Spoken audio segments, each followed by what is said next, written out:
Hi, friends. Welcome back to the Supernatural Souls podcast. It's so good to be here with you today. I'm Jenna, your host, and I intended to share just a brief update about what's going on in my life and with the podcast, and the fact that we're on a little bit of a break because there's just been an incredible, gorgeous evolution of my creative flow, and we've been a little bit in an in-between place at Star Family Wisdom, just allowing for evolution. In the last episode, I shared about how, with the level of transformation that comes with some of the spiritual practice I've been engaging and that we've been talking about on this channel, that requires some space, that requires some time to allow for evolution and transformation and the shifts in consciousness that come with that work. So I've been allowing for that and also tuning into some new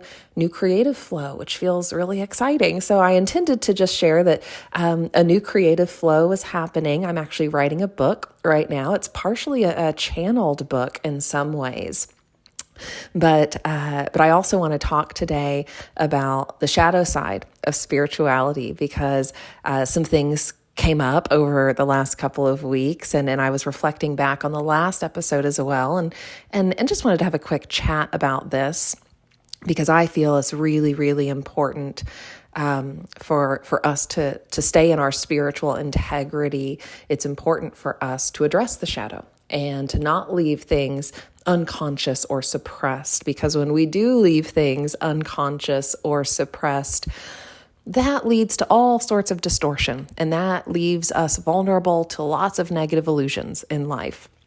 And so I feel, a personal sense of responsibility for the people finding this channel, for the people who have been following along, to have a conversation about this. And again, from a place of integration, from a place of not suppressing, and from a place of learning and growth and allowing ourselves to really understand the full spectrum of experience that comes with being human and the types of experiences that can come with these high-level spiritual practices, these advanced practices, these power practices. So on this channel, we've been partially talking about the Sai Shakti tradition of Swami Sri Kaleshwar, Shirdi Sai Baba, Jesus Christ, and I think we'll continue to talk about that as time goes on. I'm feeling excited to continue sharing and teaching in the future, and I'm also excited to continue exploring other lineages and bringing that into the conversation and potentially, moving in a direction where we're talking more and more about the supernatural and the supernatural things that are possible, that are common, and how we can embody a state of universal harmony that allows us to become vessels for miracles. And ultimately, that was a lot of the knowledge, wisdom, practices that Swami Sri Kaleshwar was bringing forward in his life. The Sai Shakti tradition is a power tradition as opposed to a Bhakti tradition, which is more of a worship, a devotional practice. So one can go down either path. One can go down the path of attaining higher levels of spiritual power. One can go down the path of wanting to experience the high supernatural, the high miraculous, and the power channels that Swami Sri Kaleshwar delivered, which is a set of tantric systems, essentially mantra systems, yantras that can be worked with and in the right way, in the right kind of shamanic way, working with nature, learning how to engage the intelligence of the universe, we can start to develop our power. Ultimately, I think any spiritual path, any spiritual tradition is about finding our own personal empowerment. And that never means power over another person. Never. That means us finding our sense of wholeness, our sense of completeness, and being a person of power in a way that we can shift and alter the flow of energy. We can shift and alter how illusions are manifesting, but for the greatest good of all, for the highest good of all, and for the purpose of the loving evolution of this creation. I talk about that a lot when I'm in my process, when I'm talking with Mother, when I'm talking with the intelligence of this universe. I'm constantly reinforcing that whatever I'm doing and whatever levels of power I'm embodying, whatever new aspects of universal consciousness I'm now embodying, that is only for the purpose of serving the loving evolution of this creation. And so I am constantly reinforcing that for myself so that I am always associating power with love. And so in the last episode, we talked a little bit about managing power and managing energy, and when one starts to engage the power channels, the mantra systems of this particular lineage, this tradition, one is actively bringing lots of new energy into their system. And what we're also doing is learning how to balance the positive and negative. We are learning how to hold high positive energy, and with that comes high negative energy as well. We're also learning how to harmonize energy in our system. We're learning how to flow energy through our system. That's a lot of work just to get your arms around that, and to get your arms around some of the negative illusions that we have been kind of vulnerable to on this planet, the negative illusions that are just running in our lives, and negative illusions. Any illusion of physical reality forms from how we are programmed. It forms from the unconscious, from the subconscious, from our soul contracts, from the programming in our energy field. And I think I've shared this in a past episode, but I want to just say it again for anyone who is on the path of learning how to see through illusions, learning how to shift illusions, learning how to embody higher levels of power. The process of understanding and finding the root cause of any illusion that is running in your life is a critical step in this journey. I think it has been a critical step in my journey in being able to understand and integrate, why certain things were happening in my life, why I was connecting with certain people, why a certain event took place. Every single thing that is happening in our life is stemming from our soul's programming. And some of that we took on in previous lives, and we're working out some of that programming. We're working to clear some of that and shift it and have a more conscious, creative experience of reality and not fall into those old patterns. Some of that programming comes from this life. And then we also have these entanglements with people that occur, and we have these soul contracts that get developed. So we need to understand how all of that works and how we can find the root cause of the illusions that are running. What was the original event, original contract, original wound or trauma that has led to a certain pattern or certain behavior playing out? The Four Winds Society, led by Alberto Villoldo, shares a beautiful set of shamanic practices from the Caro lineage of shamans in Peru. And these practices teach you how to journey to the lower world in meditation and journey to the upper world, and how to access the chambers of your soul where information about your programming is hidden. And learning how to identify the root cause of energies that are running, that are giving rise to the illusions around us.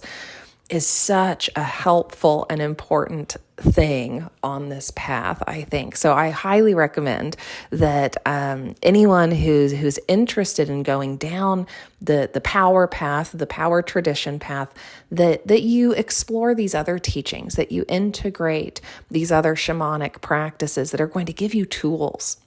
That are going to give you tools to be able to manage the energy that is popping up in your world as your transformation continues. So I wanted to throw that out there, because as we think about managing new energy coming into our system, harmonizing our system, and then bringing in really high positive energy. We've learned in this tradition, and I've experienced it myself, that you will start to experience a kind of backlash from the universe, right? Because there's a balancing mechanism in place. So, and especially because of how distorted the Earth matrix has gotten, and it's so programmed for negativity, it wants to maintain its programming, right? So anytime we're bringing in really high positive energy, that's gonna create this opportunity for the matrix to try to maintain that negativity, and you might get hit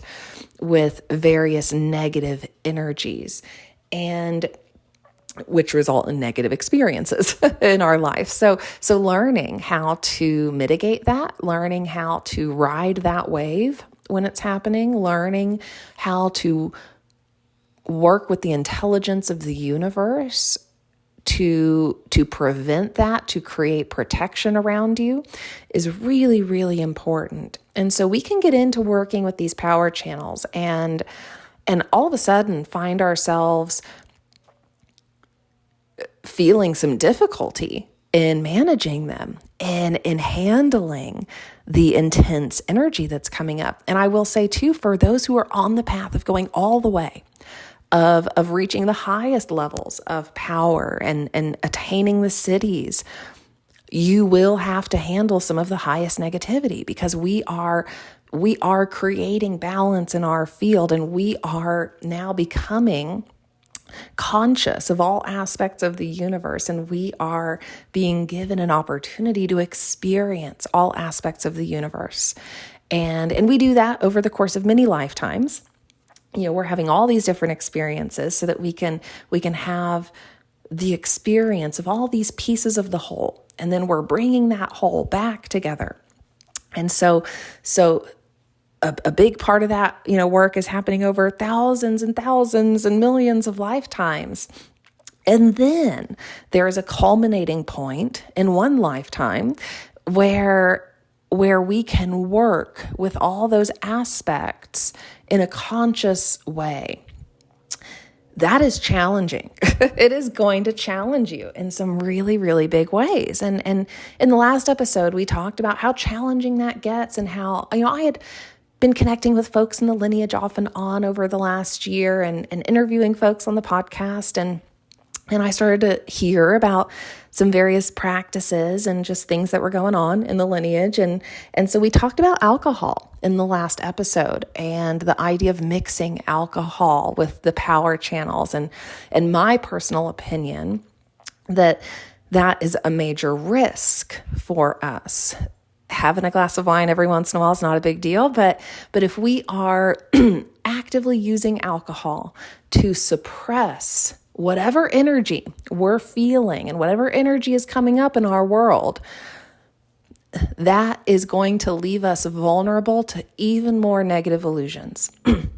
Because as we discussed, anything we have left unconscious, anything that we are suppressing and not dealing with in the appropriate way, is going to create a distortion in our energy field, which gives the Maya of this universe, gives the intelligence of this universe a hook to hook some negativity in and start to create chaos in your world, or start to hit you with negativity, or start to create illusions that are difficult for you to see through and navigate. Part of what we're doing in this tradition is learning how to see through illusions, learning how to see through the illusion of physical reality, and learning about how energy is teaching us, how nature is teaching us, how we can be so in tune with every little detail, about our reality and about how nature is reacting around us, that we start to be informed by how physical reality is changing and shifting, and we can start to understand the underlying energy that's present. We can start to understand why those physical illusions or changes, are happening. And so we want to develop the highest level of discernment, the highest level of, like third eye sensitivity, so that we can start to see through those illusions. And so again, we can find ourselves getting covered with lots of negative illusions that are very difficult to see through, and alcohol is only going to make that worse. And I find it interesting that we talked about this in the last episode, because recently something came back around into my awareness, which was about Swami Sri Kaleshwar. So we're going to talk about him for a minute, and we're going to talk about the shadow side of spirituality. And on YouTube, if you search Swami Sri Kaleshwar, you'll find a news station video in India speaking about some allegations against Swami. And I think this happened after his death or around the time of his death. I'm not exactly sure when. But the allegations were about Swami drinking in excess towards the end of his life, and then some other allegations about some mismanagement of relationships with his students. Now, I want to say briefly that I have lots of respect for Swami Sri Kaleshwar. I love him dearly. I feel, this deep soul bond with this being, with this soul, and it is so clear how important his lifetime was here on earth, and how much incredible, important wisdom and knowledge he was able to bring forth to the world. I don't want that to get lost. That is something to be honored, admired, and celebrated. And that was the high positive side of the lineage, right? These other allegations, and I don't know exactly what's true or what's not, but I've heard other whispers, okay? And I think, anytime these sorts of whispers, right, are out there and we're not addressing them, or worse, we're actively suppressing them because we don't want to talk about it, again, that leaves us vulnerable to negative illusions. We need to integrate the shadow. We need to face it. We need to understand it and be willing to sit with it. That's a really, really, really important part of our work as beings who are coming into our spiritual power and coming into a greater, conscious awareness of all parts of the whole. So again, we won't get into a ton of specifics around this because I don't really want to go there, but I do want to talk about how no matter who the person is, no leader is infallible. No leader on this planet. That has been proven. That has been proven era after era. We can see that in every historic record on this planet. That goes for business, that goes for government, that goes for spiritual lineages. No leader is infallible.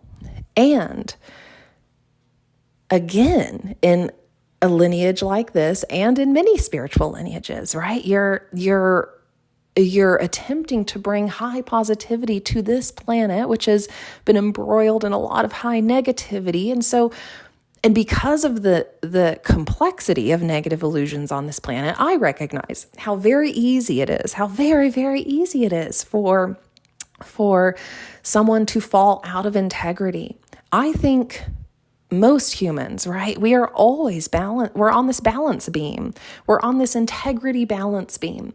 And it is so easy to fall off. It's just so easy. I've fallen off of that integrity balance beam before. But the most important thing, I think, is recognizing when that occurs, becoming really conscious of it, and understanding why it occurred. What did I fall prey to? What aspect of spiritual law, was I not upholding? And how did I waver? And how did I let myself get sucked back in to negative illusions? And again, the illusion nets on this planet are strong. They are so strong, and they will suck you back in so quickly.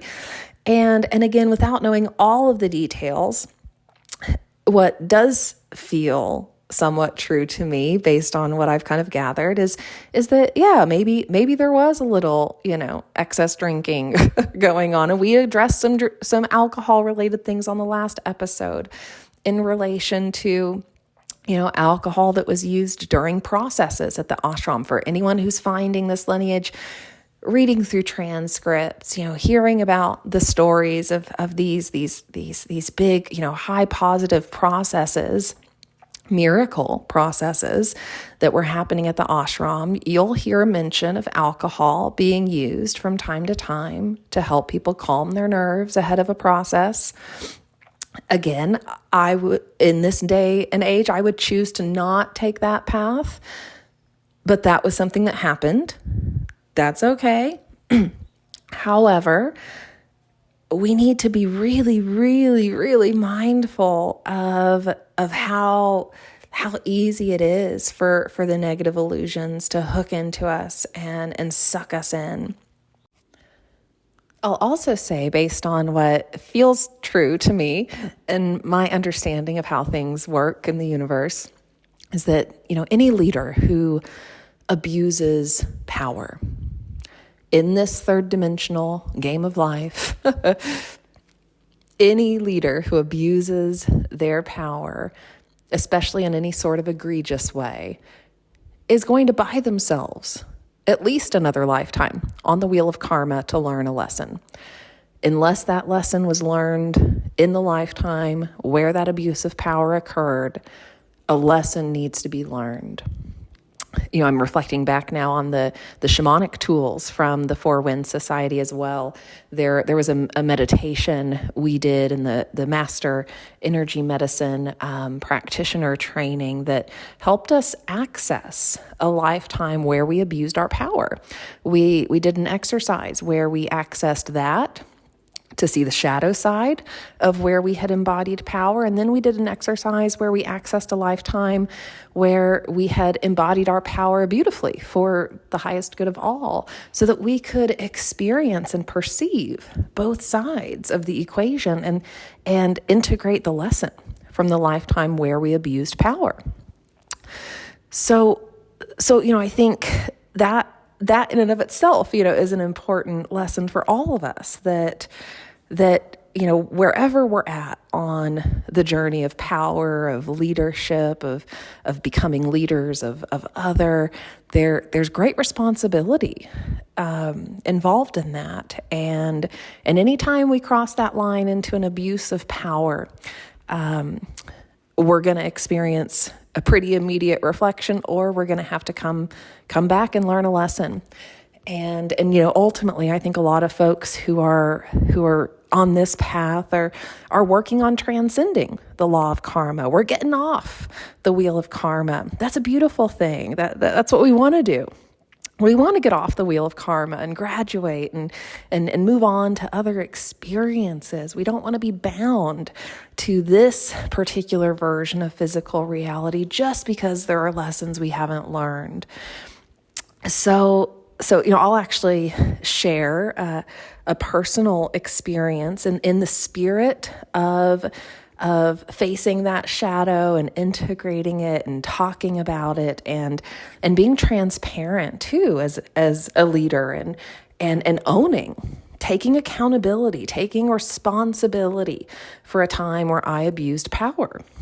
I think that's really important as leaders, right? Again, we're we're all going to fall off that balance beam of integrity at some point.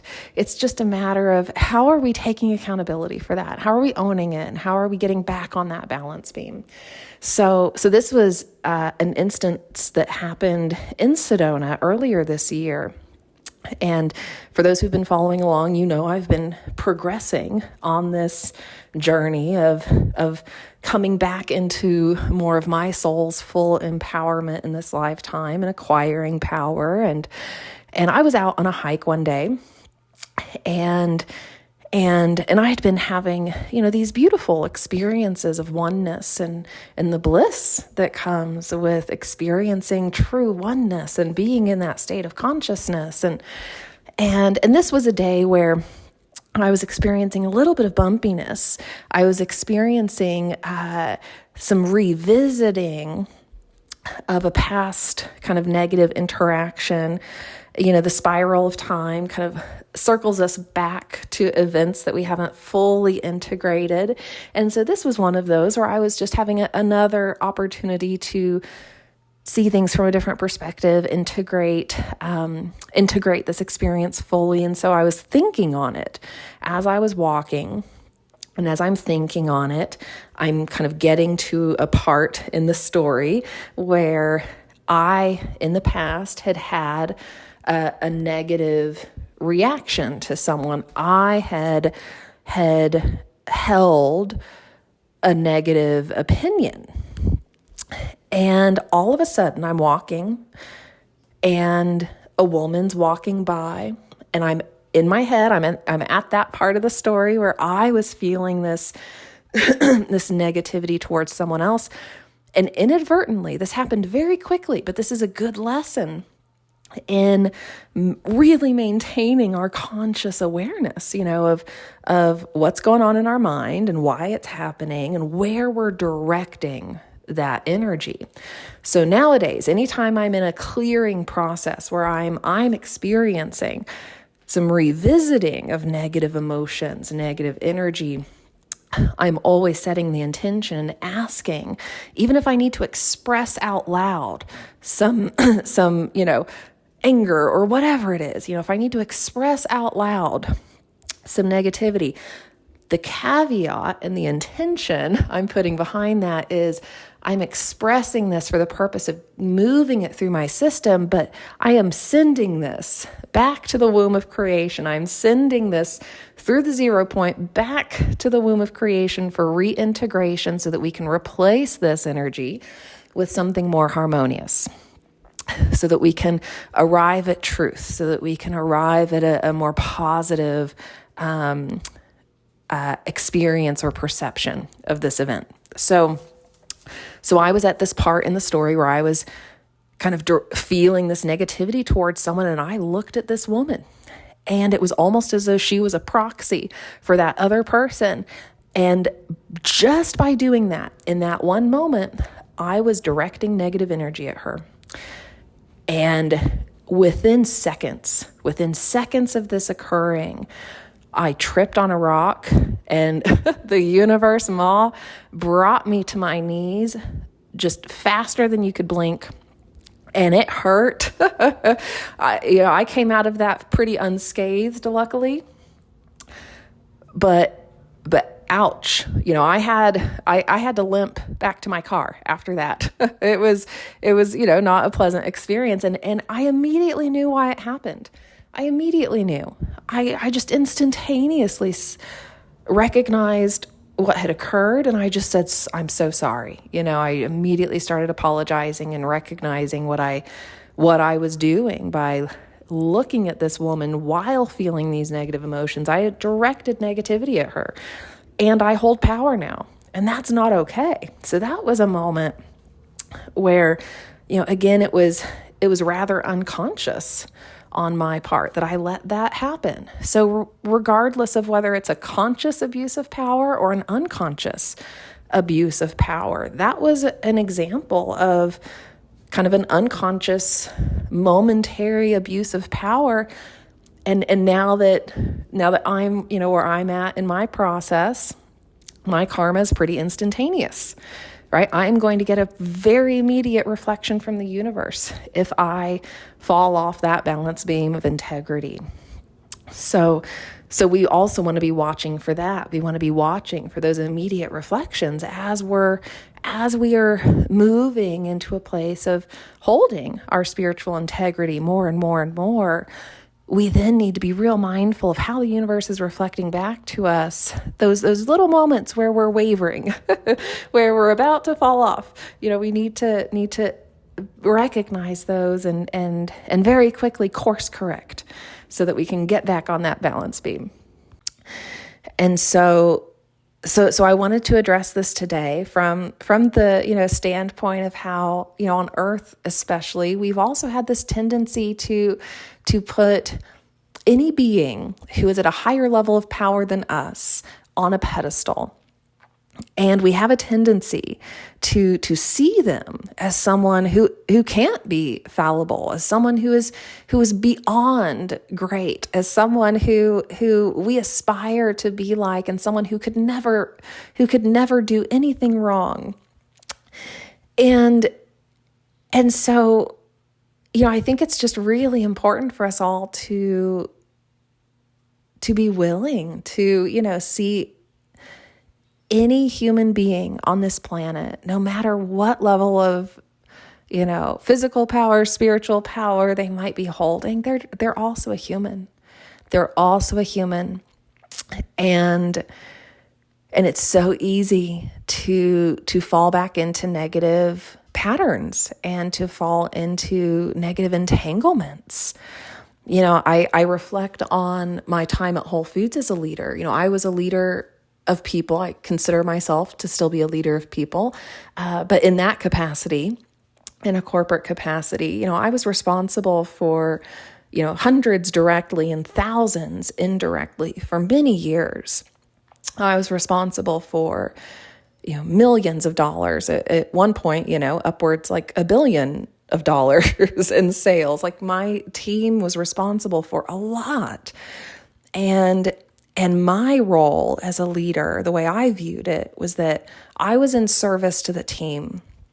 I was in service to the harmonization of the team, to helping the team remove blocks, to helping the team achieve their goals, to helping the team rise to their highest level of capability and have fun doing it. And as a leader of all these people, I also recognized that it was really important for me to avoid entanglements with those people. There are all these ways we get entangled with people around us, with the world around us, right? We get these attachments. We start to find ourselves, in these group entanglements even. And in that environment, I recognized it was really, really important for me to not mingle in a social way too much with my team. It was really important for me to maintain really good boundaries in that regard, because anytime a leader is not maintaining that sort of boundary and starting to socialize with their team. And I'm now relating this to the spiritual side of things. Anytime a guru or spiritual leader is also starting to do that in excess. And we also have all these varying levels of illusions playing with people, right? Because everyone's at different levels of transformation on their path. If there's excessive socializing, that's also going to create entanglements that are very difficult to manage, that are very difficult to resolve. And so I reflect on my time as a leader and just recognizing too how very easy, it could have been for me to let some boundaries down with my team. And then all of a sudden get sucked into negative situations. Like when we were traveling, there were times I would take my team on trips for different business purposes, and inevitably, there'd be some drinking after dinner or that sort of thing. And I would always excuse myself, right? Because I recognized that But no good would come of that. No good would come of me socializing and drinking and allowing myself to get sucked into their negative illusions. So for any teachers, who might be listening to this, I also implore us all to be really, really mindful about the boundaries that we're setting in our practices, in our relationships with others, especially in regards to a leadership and student, a teacher and student relationship. Maintaining those boundaries is really, really important to avoid the complications of negative illusions. And we find ourselves getting entrained with each other. The human brain, the human system so easily entrains with what it is around.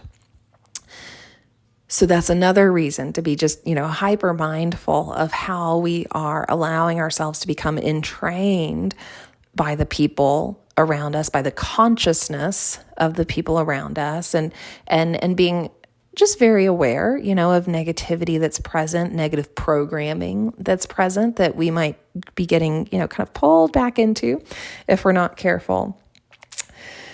Now, I don't bring up the negative illusions or high negativity to to go into a place of fear around it, because I think, again, just recognizing how ripe, that this world is for falling into negative patterns, how ripe spiritual lineages are for these moments of wavering in spiritual integrity. I bring it up for the purpose of looking at it and saying, okay, yeah, that could exist in a lot of lineages. It could exist in this one. And that doesn't mean we throw out everything about the lineage, of course, but it does mean we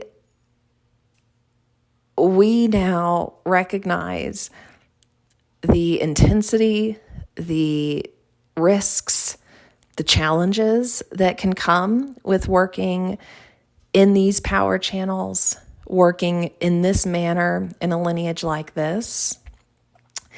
And I think, sometimes too, we have these illusions, clouding our vision that there couldn't be anything, negative behind the curtain. And again, part of our work of coming back into wholeness and completion and being able to hold power in ways where we're not susceptible to falling into negative patterns.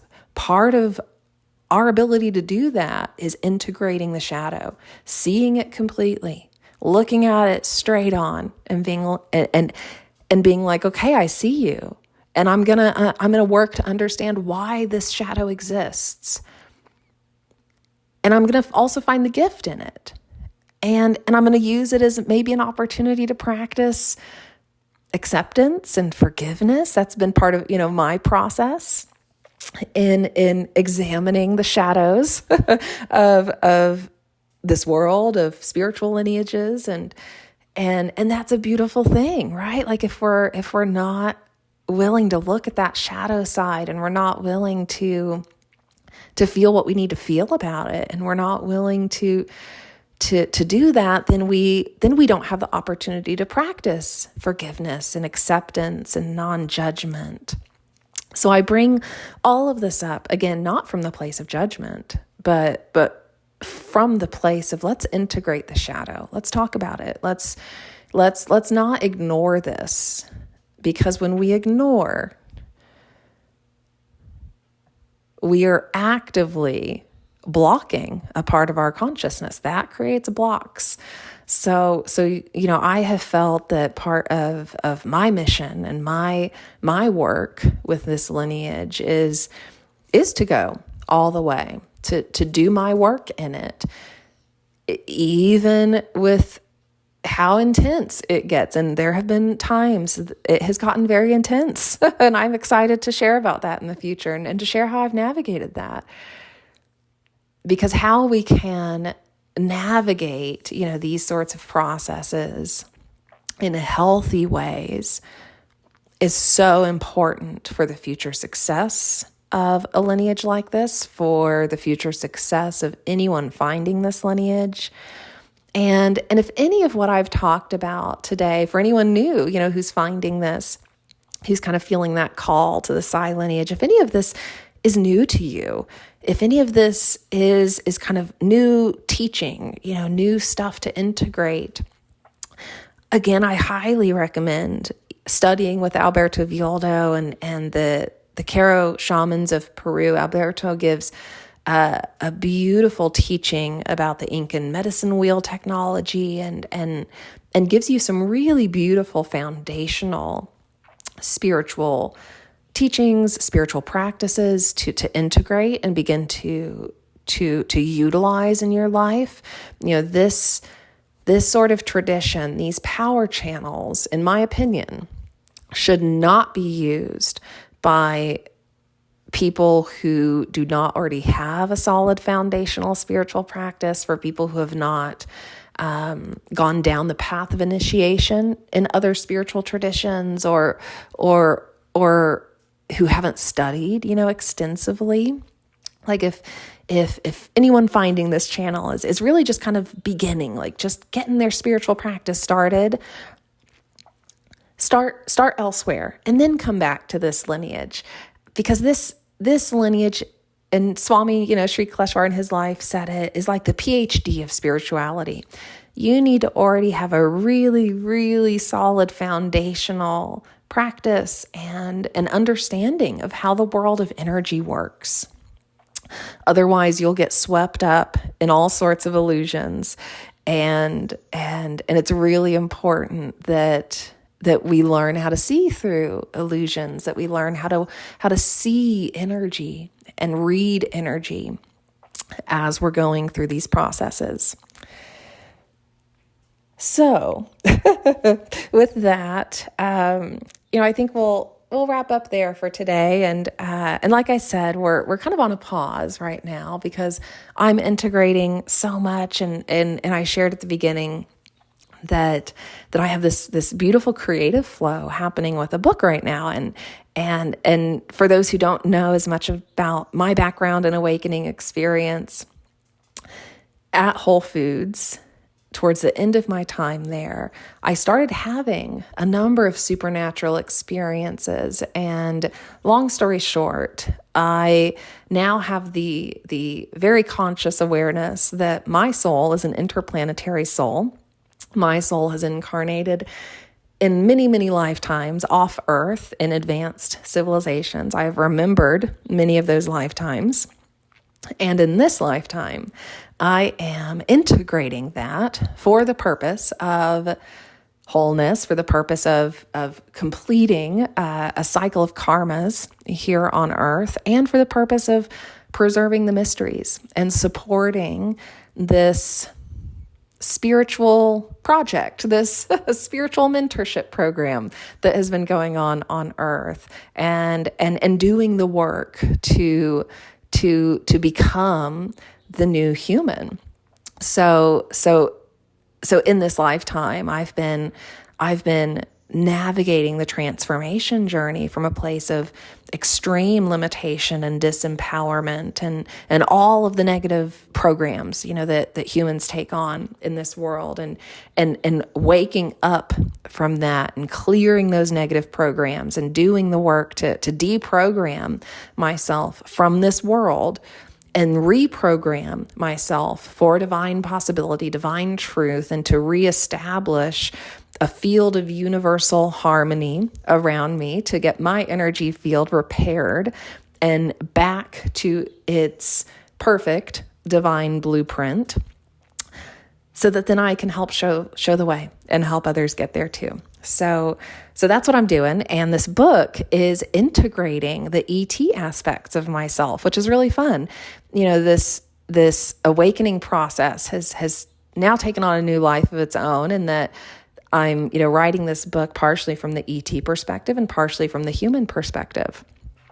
And some of the information in it is quite fascinating and quite interesting. And I'm really curious, how it evolves. So I'm taking some time to focus on that and just kind of pause the podcast for a little bit while this channeling project occurs, this integration project occurs, and then we'll see where things go after that.